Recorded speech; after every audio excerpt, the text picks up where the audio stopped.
No. No. I got nothing to say to him. I got a pretty sweet trophy right now.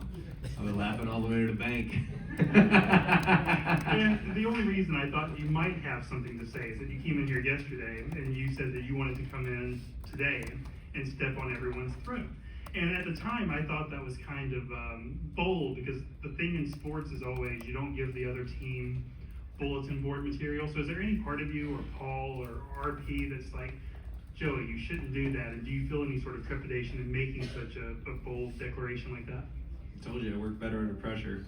I got to put pressure on myself, and that's one of the ways. The race started weeks ago, right? And in here is part of the race, so it never stops. And to your point about championships and what it is.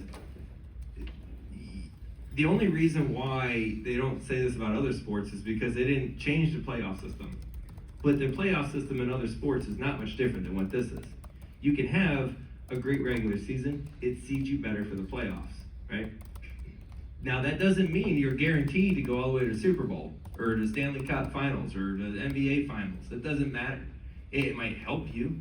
And it's the same way in NASCAR, the way we have the rules now, is that you set yourself up much better, right? You look at the way we came into the playoffs versus the 5, the 45.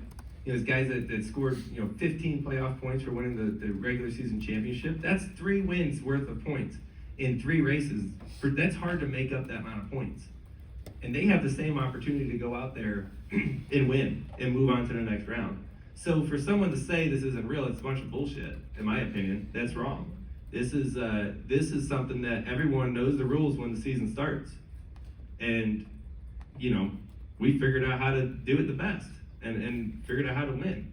It's what our team's been able to do for the last 3 years. So I don't like people talking that way. You know what I mean? Because if the rules were the old way, we would play it out differently, wouldn't we? So I just think that's just a bunch of hearsay back there, and people just gotta accept what the times are. Times change, right? And I don't know if you have a lot of the moments that we have today without the playoff system that we have, right? Like, do you want to see the championship crown with 3 races to go? Because that's what used to happen. That's pretty boring. You got do or die moments, you got the pressure, you got all these things going on in the last 10 weeks, you have guys trying to get into the playoffs, you have that storyline. Gosh, I mean, how many storylines can we make? It's amazing, right? I mean, like, for people to complain, it makes me mad. It makes me so frustrated to hear that, because, golly, man, it is awesome. Like, I watched the Xfinity Series, obviously, and the Truck Series, and it's hard for me to talk about the Cup Series because I'm in it, but I watch those races as a fan, whether it's from the booth or it's just on TV like I did last night. That's entertaining stuff. Like, I'm glued to my TV, especially a lot more during the playoffs than I am during the regular season. What's wrong with that? Like, golly, man. I don't know. Makes me mad. Sorry. Thank you.